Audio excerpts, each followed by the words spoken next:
Set 18 was out for 7 days. Here are 7 things I learned in this week. Number 1, traits. There are some traits in this set that you really need to pay attention to. Inferno, for example, gives free anti-heal.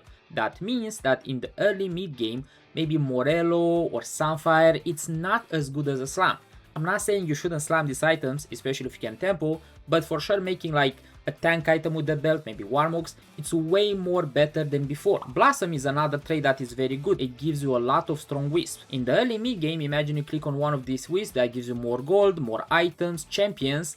That can be a 4 cost or a 5 cost. A 5 cost in the early mid game, like what are we doing? Elderwood is very strong as well. You get 2 trees. One gives you stacking damage and the other one gives you some HP for the front line and stuns. We just get a mini tank for fun. Primals are very underrated right now. People just play it on Sivir with Execute and call it a day. But there's actually more depth to it than you think. For example, if you're ahead playing primals, you should try to farm components.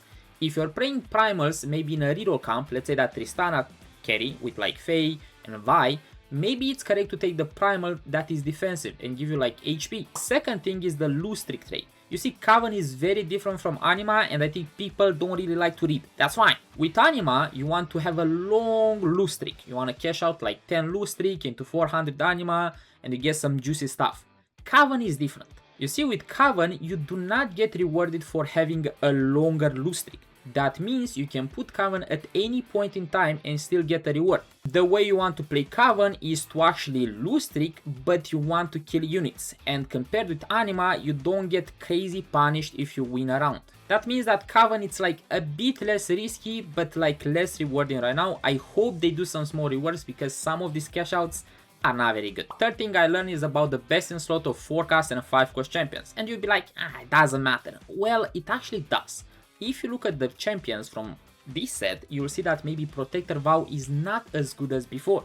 You'll see that most of the tanks really like a lot of belt items, like Anima Visage, Warmogs, you'll see some Sunfire here and there, but they really like something that gives them HP. I made a list with best in slot for 4 cost and 5 cost, I'll leave a link in the description, you can use that if you're too lazy. 3 synergy champions are extremely important in this set because first of all, there's a lot of them, like a lot. And second of them, you almost cannot low roll by playing them. I'm gonna use Rakan to show you exactly why it's important to play around a champion that has 3 synergies. So for example, with early Rakan, we play around Xayah because you wanna get Faye, and you play around Varus because you wanna get some rapid fire for Xayah, which is your main carry, right? Then you can play a multitude of stuff, right?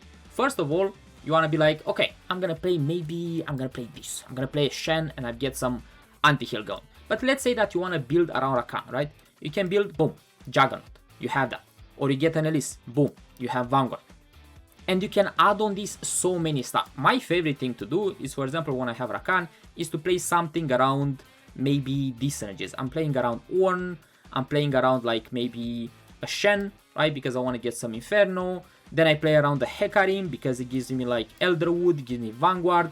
And at level, like only look at this. You have like these 5 champions, you can add anything. Anything. You're like, okay, I don't have Hecarim, man, for Elderwood. Okay, LeBlanc. Elderwood achieved. Okay, I want to buff my Rakan. That's fine. Yorick. You have your Juggernaut. Elise. You have your Vanguard. Like, it's so easy to add on this. So let's take the best case scenario, you have the Hecarim, right? So you have everything here. You still have a slot that you can add something on when you go level 7, right? And this scenario applies to most of the champions that have 3 synergies.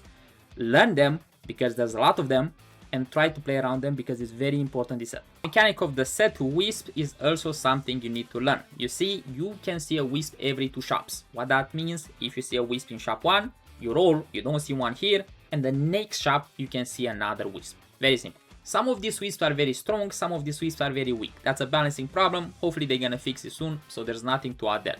But please read what the Wisps do, because sometimes I just click on them and I'm like, oh, I didn't want that. So don't waste your gold. And another thing that I saw is that if you have, for example, 0 gold or not a lot of gold, but your next shop needs to have a Wisp, you kinda get a Wisp that is 0 gold regardless. So you can still buff your team. So you shouldn't be scared that, oh, maybe if I roll here, I will not have enough money for a Wisp. It's not gonna be a strong one, but it's gonna be a decent one. One trade that is somewhat secret is the Eclipse one. You get it if you play 3 Solar and 3 Lunar champions. I'm not sure why, but I didn't find any information online on how you can unlock this. So there you have it. And the last thing on the list, how do you lose streak? Well, there's actually multiple things you can do when you have a lose streak game. First of all, you wanna play Coven, you wanna cash out and you wanna get that, we know that, not getting into it. Second, you wanna play around 3 Infernos. Why exactly? You see, Infernos have different effects based on how many you play. At 3 Inferno, your next shop, one of the units will be like 1 tier higher. So for example, if my next shop would have like maybe a 2 cast, it's gonna be a 3 cast. So this way you can try to like play 3 Inferno early and try to high roll something. Maybe you wanna play around some rerolls, so maybe like high roll a Rengar or a Kha'Zix, or maybe you wanna like level aggressive because you have like a lot of money because of your 2-1 Augment, and you get like a 4 cast very early, or if you're lucky, 5 cast, I don't know. And the last thing you can do when you play lose streak is to actually play around Blossoms, because you can abuse some of the strong Wisps that maybe can give you like champions, free experience, or maybe some gold or rose, or just FF. Let me know what you think about this type of videos and I'll make another one with week 2, and let me know what you think about the set because there's so many opinions online.